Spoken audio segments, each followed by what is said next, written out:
तो नमस्कार दोस्तों, आज की क्लास में आपका हार्दिक स्वागत है।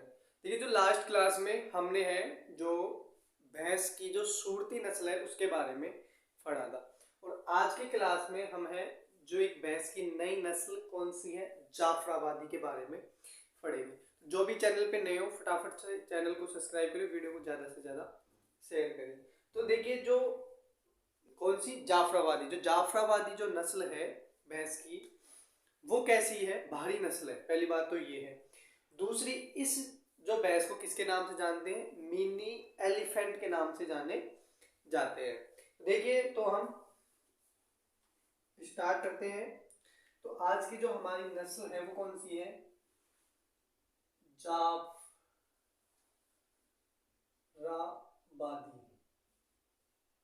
कौन सी है, जाफराबादी। इसको इंग्लिश में इसकी मीनिंग है JA, जाफराबादी, है ना। जाफराबादी की अगर हम बात करें इसके अदर नेम, है ना, अदर नेम, तो इसका अदर नेम क्या है, और हम किसके नाम से जानते हैं इसको, मिनी एलिफेंट। क्या, मिनी एलिफेंट के नाम से भी जानते हैं। किस नाम से, मिनी एलिफेंट। हिंदी में लिखो इसको तो क्या होगा ये, मिनी एलिफेंट।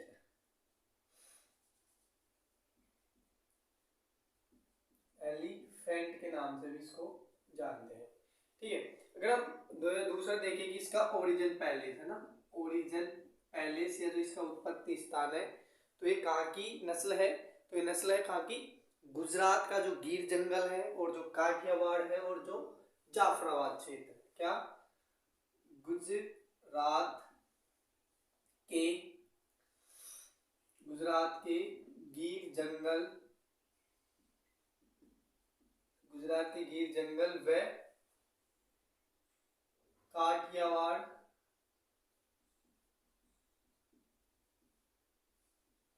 व जाफराबाद क्षेत्र। जाफराबाद जो क्षेत्र है वो क्या है, इसका ओरिजिन पैलेस है। अगर हम बात करें इसके डिस्ट्रीब्यूशन की, हम बात करें किसकी इसकी डिस्ट्रीब्यूशन की, तो कहाँ कहाँ पाई जाती है, तो ये है जो राजस्थान में पाई जाती है, गुजरात में पाई जाती है, और यूपी में पाई जाती है। कहाँ कहाँ, राजस्थान, गुजरात और यूपी MP में पाई जाती है। अगर हम बात करें इन राजस्थान की, हम बात करें भाई राजस्थान में कहाँ कहाँ पाई जाती है, तो राजस्थान के जो बाड़मेर, बाड़मेर क्षेत्र में पाई जाती है। मतलब जो भी गुजरात के टच में, गुजरात के टच में कौन से है, जो दक्षिण दिशा में है ना, मतलब दक्षिण क्षेत्र है। और बांसवाड़ा ETC क्षेत्रों में कहाँ पाई जाएगी, राजस्थान में पाई जाती है। ठीक है। अगर हम बात करें इसके किसकी विशेषताओं की, अगर हम अगला क्या है हमारी इसकी विशेषता, तो इसकी विशेषता तो सबसे पहले तो यही है कि ये क्या है, मिनी एलिफेंट है। इसको क्या नाम दिया गया है, मिनी एलिफेंट नाम दिया गया है। तो मिनी एलिफेंट नाम दिया गया है, तो शरीर में कैसी होगी ये, भारी होगी।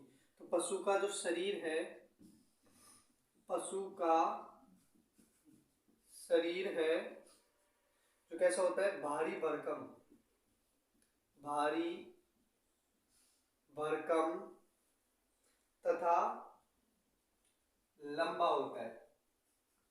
कैसा होता है, लंबा होता है, भारी भरकम और लंबा होता है। Number first. नंबर अगर हम सेकंड देखें तो यह नस्ल है, इसके जो सिर की अगर हम बात करें, सींग वगैरह और सिर की, तो माथा है भारी तथा उठा हुआ होता है। माथा कैसा होता है, भारी, माथा भारी तथा उठा हुआ। माथा कैसा होता है इसका, भारी और उठा हुआ होता है। नंबर अगर हम 3 देखें तो सींग चौड़े तथा गर्दन की तरफ मुड़े हुए होते हैं। सींग कैसे होते हैं, चौड़े व गर्दन की ओर मुड़े हुए, गर्दन की ओर कैसे होते हैं, मुड़े हुए होते हैं। सींग चौड़े तथा गर्दन की ओर मुड़े हुए होते हैं और सींग का आगे का भाग गोल छल्लेदार होता है। चार देखे कि जो सींग है, सींग का आगे का भाग, सींग के आगे का भाग कैसा होता है, गोल छल्लेदार होता है। कैसा होता है, गोल छल्लेदार होता है। ये क्या हुआ, इसके सींग के बारे में हुआ। अगर हम इसके बाद में देखें, इसके रंग की देख लेते हैं। हाँ, रंग नहीं देखा इसका। इसका रंग है जो कैसा होता है, ब्लैक, रंग ब्लैक या काला होता है। ठीक है। और अगर हम देखें कि इसके जो आयन की बात करें तो आयन कैसे होते हैं, आयन सुविकसित, कैसे होते हैं, सुविकसित होते हैं। और हम दूसरा देखें कि उनपे दुग्ध स्राय कैसी हुई होती है, उभरी हुई होती है। दुग्ध स्राय उभरी हुई, दुग्ध स्राय उभरी हुई। दुग्ध स्राय कैसी होती है, उभरी हुई होती है। अगर हम इसके बाद में इसके देखें, हम इसके बाद में इसकी क्या बात करते हैं, इसकी हम यूटिलिटी की बात करते हैं। अगर हम देखें इसकी क्या यूटिलिटी, देखिए ये जो नस्ल है वो भारी है तो इसका मिल्क प्रोडक्शन क्या होगा, थोड़ा कम होगा। तो हम इसके दुग्ध उत्पादन या दुग्ध क्षमता या कैपेसिटी की बात करें तो मिल्क क्षमता या दुग्ध क्षमता वो कितनी है, लगभग 900 से और कितनी है, 1100 तक है। 900 से और 1100 लीटर पर ब्यात है।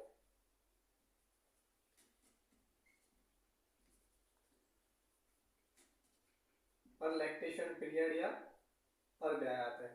दूसरा हम देखें कि इसकी फैट की अगर हम बात करें, इसमें फैट कितनी पाई जाती है, तो इसकी फैट है जो कितनी है, लगभग 7 से 9% इसमें फैट पाई जाती है। और मिल्क प्रोडक्शन अगर हम पर डे के हिसाब से देखें तो पर डे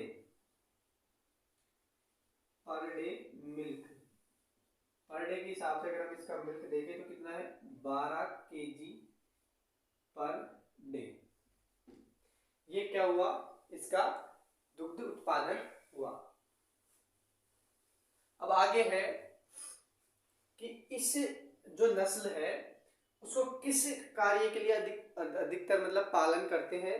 तो ये जो नस्ल है उसमें फैट की काफी अच्छी मात्रा होती है और जहां पर घी की अधिक मांग होती है वहां पर इस नस्ल को ज्यादा पाला जाता है। मतलब किसके लिए, घी उत्पादन के लिए, घी उत्पादन के लिए। ठीक है, घी उत्पादन के लिए इसका अत्यधिक पालन करते हैं। देखिए जो आज की हमारी जो नस्ल थी वो कौन सी थी, जाफराबादी। जाफराबादी है जो भारी शरीर की नस्ल होती है। किसकी है, भैंस की नस्ल है।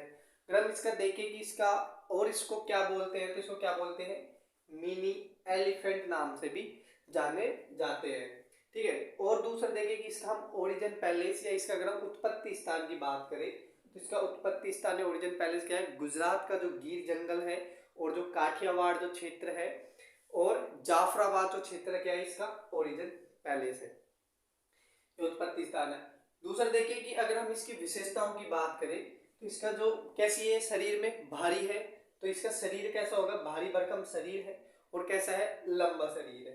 दूसरा हम देखें कि इसका माथा है ना, वो कैसा होता है, भारी होता है। भाई मिनी एलिफेंट है तो भारी होगा और उठा हुआ होता है। सींग है जो चौड़े व गर्दन की ओर मुड़े हुए होते हैं। सींग कैसे होते हैं, चौड़े होते हैं और गर्दन की ओर मुड़े हुए होते हैं। और अगर सींग का जो आगे का भाग है वो कैसा होता है, गोल छल्लेदार होता है। मतलब इस नस्ल के जो सींग है, मतलब ये मान लीजिए कि इसका मुंह है ना, ये इसका मुंह है और यहाँ पर अगर मान लीजिए कि इसके क्या है, सींग है तो सींग और ये इसकी क्या है, गर्दन। तो पहले तो किसकी तरफ जाएंगे, गर्दन की तरफ जाएंगे और फिर गर्दन की तरफ जाकर और इस तरह मुड़े हुए होते हैं, गर्दन की तरफ जाकर और आगे से कैसे होते हैं, गोल छल्लेदार होते हैं। ठीक है। इसके बाद में हम देखें, अगर इसके रंग की बात करें तो इसका रंग कैसा होता है, ब्लैक रंग होता है, और आयन सुविकसित होते हैं, और दुग्ध सिराई कैसी हुई होती है, उभरी हुई होती है। दूसरा देखें कि यह जो नस्ल है वो मुर्रा की तरह ही होती है, मतलब जो त्वचा और रंग है वो कैसा होता है, मुर्रा की तरह होता है, लेकिन सींग मुर्रा की तरह नहीं होते हैं। और हम देखें कि फैट की मात्रा भी इसमें काफ़ी अच्छी पाई जाती है, तो 7 से 9% इसमें क्या पाया जाता है, फैट पाया जाता है इसके दूध में। और इसकी दुग्ध क्षमता या मिल्क कैपेसिटी की बात करें तो वो कितनी है, 900 से और 1100 इसकी क्या है, दुग्ध क्षमता है। और अगर हम पर डे के हिसाब से देखें, किसके हिसाब से, पर डे मिल्क, तो कितना है, लगभग 12 केजी या 12 से 14 केजी है ना, या लीटर पर डे भी इसका। और इसको है जो किस कार्य के लिए बहुत ज़्यादा उत्पादन करते हैं, तो किसके लिए करते हैं, घी, जहाँ पर घी का उत्पादन होता है, मतलब घी उत्पादन के लिए इसको अत्यधिक पालन करते हैं। तो अब आज की क्लास को हम यही समाप्त करते हैं, और नेक्स्ट क्लास में हम जो गाय की भैंस की जो एक इम्पोर्टेंट ब्रीड है, कौन सी है, महसाणा, जो क्रॉस हुई है किस किस का, सूरती और मुर्रा का क्रॉस से डेवलप है, उसके बारे में पढ़ेंगे। तो थैंक यू, जिसको भी समझ में आया वीडियो को ज़्यादा से ज़्यादा शेयर करें। Thank you.